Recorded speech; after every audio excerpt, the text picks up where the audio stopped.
This video is brought to you by patreon.com/worsttake. Get access to exclusive live streams and Discord servers, on-screen shoutouts, and early access to some videos when you join now. Help make sure that we can continue to make content like this by supporting the Patreon. Links are in the description down below.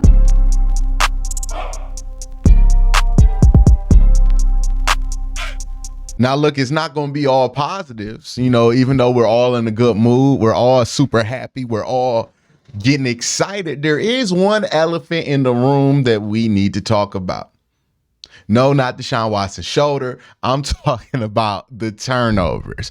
The turnovers have been a problem. Do you know that the Cleveland Browns lead the league in turnovers despite playing one less game than most of the league? That's not good. The Browns are higher in turnover margin, higher in turnovers. They're higher in all the negative turnover stats despite only playing 5 games when most of the league has played 6 games. Browns are at 12. Again, 12. It's a ridiculous amount to get to in 5 games. 12 turnovers. Now, what are the root causes of these turnovers? I think this is a little bit more difficult to get a grasp on. Right? Because I think there are a number of factors that are converging for a turnover storm that the Browns have been through. The good news is I think that you can look up and see that that storm's about to clear. The bad news is that there's still a lot that goes into it, right? And then just because you're not turning the ball over doesn't mean that these issues are going to go away. All right, so the number one biggest problem right now for the Cleveland Browns is the absence of Nick Chubb when it comes to these turnovers.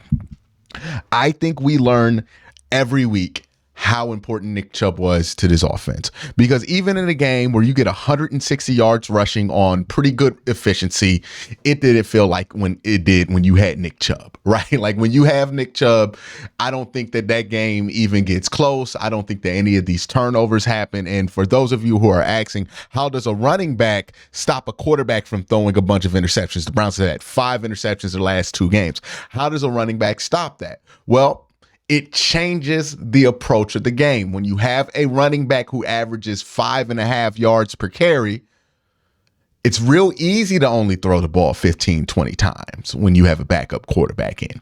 Go look at some of those Jacoby Brissett stats. Well, the reason why Jacoby Brissett wasn't super high on his interceptions wasn't because he's some super capable quarterback who's not going to throw a ton of interceptions. He's a decent quarterback, better than most people think, but that's not why. The reason was he had Nick Chubb. I need 5 yards on first down, no problem. I'm going to give it to Nick Chubb. I need a third down. I'm going to give it to Nick Chubb. Okay, we need a big play. I'm going to give it to Nick Chubb. But now, if you need a big play, you have to look elsewhere. If you need 5 yards, you have to look elsewhere. If you need a first down, you have to look elsewhere. It's not going to come consistently from the running game. That just changes your complete mindset on how you call the game. So instead of having these relatively safe runs being called a majority of the time when you're playing this kind of margin style offense because your defense is really good and your quarterback play's been inconsistent, instead of doing that, what we're doing is throwing the ball because we need 5 yards. Well, now we have to go to basic numbers, and basic numbers tell us that the efficiency throwing the ball is much better and that your run game probably gonna get like 3 yards per carry. And your run game is getting around 3 yards per carry since Nick Chubb's been out. So since that is the case, okay, we're going to have to throw this ball. And when you throw the ball, there are more ways that the ball can be turned over. And it's not just an interception, right? You can throw the ball, somebody can catch it and fumble it. You can throw the ball, it obviously gets intercepted. You can drop back to throw the ball and the edge rusher gets to your blind side and then the quarterback fumbles it. There are so many more ways the ball can be turned over throwing it, but unless you have a running back the caliber of Nick Chubb, you're going to have to throw the ball a lot when you don't have that kind of running back. So you're opening yourself up to more and more turnovers. If we're looking at the number one reason the turnovers have exploded, just look at what the turnovers were before Nick Chubb got injured and what they are after. They existed before, for sure. I think Jerome Ford had a fumble. I think there was another fumble on the receiving game, but early season fumbles are also common. That's another thing that I'm going to bring up here. But those weren't necessarily the same type of fumbles that you're getting now, right? Where you're getting like 5 in 2 weeks. It's exploded, and not having Nick Chubb, especially during a stretch where your starting quarterback has missed a couple of games, is the number one reason why the turnovers have exploded. Another reason, and I kind of mixed this in with Nick Chubb, is play calling. Again, it goes back to what I brought up earlier with Nick Chubb not being in there. It changes up the play calls, and it changes up what you have to do. Another area where I think the play calling is affecting and not helping the turnover margin is the number of non-running backs we trust to run the football. We are throwing a lot of screens to David Njoku because we have to. We're giving end arounds to Elijah Moore and Marquise Goodwin because we have to create a run game. Again, not having Nick Chubb affects the play calling. Not having Nick Chubb also doesn't change the fact that Kevin wants a lot of guys who aren't necessarily running backs to run the ball. And especially early in the season, when you do that, you run a higher risk of turning the ball over, because what do guys who don't run the ball normally tend to do more than what you want? Fumble, right? And Elijah Moore's fumbled, David Njoku's fumbled. You go down the list, guys have fumbled. Quarterbacks have been fumbling crazy this year too. So it's also kind of play calling. Some of it is bad luck, obviously. Look, early season turnovers are hard to differentiate what happens just because they're hitting for the first time for real. And if you've watched the beginning of any football season on any level, I'm talking about high school, college, FCS, FBS, D1, D2, D3, spring league especially, when you watch these leagues where guys don't have much of a preseason like in the NFL nowadays, what you're going to see the first 3 weeks of football is a ton of fumbles, no matter what. Because it is one thing to get used to holding the football in practice when somebody is wrapping you up. It's another thing when somebody is throwing their soul at the football to get that thing out. It's going to come out more often, right? So it takes a while to get used to that. I think the Browns have gotten a good amount of bad luck fumbles as well throughout the season. Quarterback play also plays into this. The Browns have not had stable quarterback. They've played 3 quarterbacks in 5 games. That's not stable quarterback play. Now, once Deshaun Watson gets back, hopefully this week, you'll start to see this thing stabilize. But when you don't have stable quarterback play, it opens you up to make a lot of turnovers because, again, you got to throw the ball. You don't have Nick Chubb to hand it to as that safety blanket. So now we're relying on a backup or a backup to go in there and make some throws that are going to be very tough in the NFL. And whenever that's the case, it's a recipe for turnovers. So quarterback play has been a huge one. Quarterbacks alone, just off the top of my head, PJ threw 2 last week.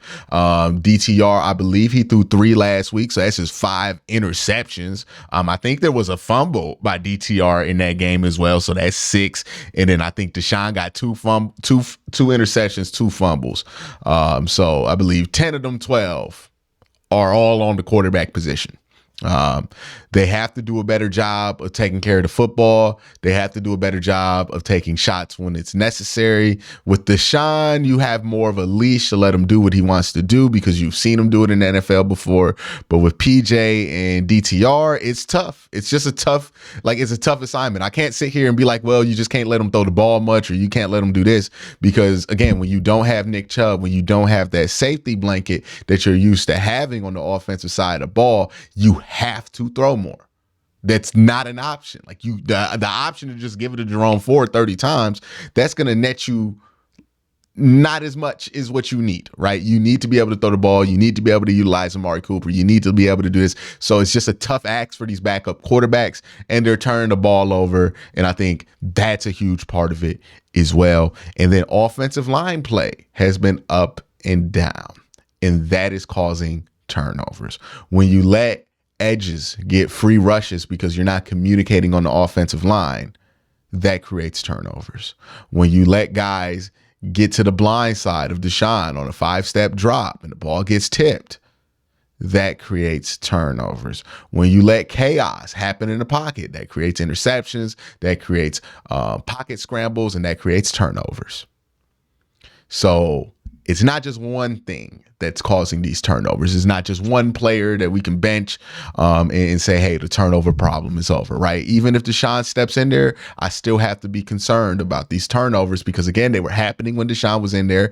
And two, Deshaun can sometimes create turnovers as well, right? He was not super innocent when it comes to that. Definitely turned it over at a less of a rate than DTR and PJ Walker, but like that's not a high bar to clear. So it's not just one thing that's going to step in and fix that. So now that we know what's causing these turnovers, know the systemic factors, if you will, of what's causing these turnovers, let's talk about how the Browns can limit these turnovers. Now, there are some solutions that could be thrown out there that will technically limit turnovers. Let's say if you just want to run the ball a million times, that will limit turnovers. I think that will also stop you from getting as many first downs and drives as you've gotten. So you can't be super conservative and expect that to work. You have to take some level of risk, especially when the Nick Chubb safety blanket is not there, right? That's what the Nick Chubb safety blanket not being there does. It takes away that ability to say, hey, we're going to run the ball 25 times. Stop it. We can't do that. We don't got run the ball 25 time people. Okay. We got run the ball every once in a while running backs. And that's just going to have to be what it's going to have to be. The offensive line is not operating at high enough of a level in run blocking to where you can just live on that. You have to throw the football.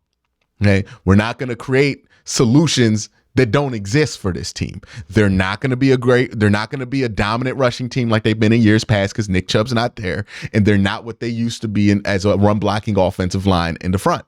They're just not those two things. I cannot say that that's the solution because that's not an actual solution because they're not that anymore. So what are the solutions? One, consistency at quarterback play. That's the biggest thing. Get Deshaun healthy. Make sure he's 100%. And once he's out there, hopefully the extra time off, the chemistry that he was building upon with the Tennessee game stacks on top of itself, and you see Deshaun turn the ball over less and resemble his 2020 self, where he didn't turn the ball over very much. So that will be one of the biggest things that you can do is Deshaun. Let's assume that Deshaun's not in there for a second and talk about what you could do if Deshaun's not in there to limit these turnovers, right? Because there are still things that can be done. PJ Walker and DTR, if they have to play again, one thing you can do to limit their turnovers is encourage them to run if they're not sure. The issue with DTR and PJ Walker is one that you have to talk about, especially with PJ. They're not tall. And I know we went through this with Baker Mayfield, and look where it got us, where we were arguing about how the height didn't matter. Height didn't matter. I've even argued how the height doesn't matter. Height matters, man. Like I'm on the height matters team now. I've seen it matter too much in film review to continue to say that height doesn't matter. Height matters.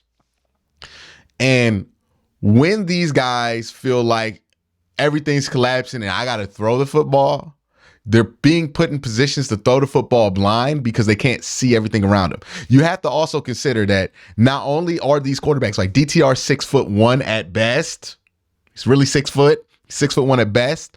But PJ Walker, what they have him listed at, because there's no way he's 6 foot. He's got to be like 5'10". PJ Walker combine. Let me look that up real quick. Because I don't believe that he is actually 6 foot tall like they say he is. I believe he is somewhere around 5'10". They got him at 71 inches. They're going to make me do this math live on the air. So 71 divided by 12. Yeah, he about 5'10", 5'9". So PJ small.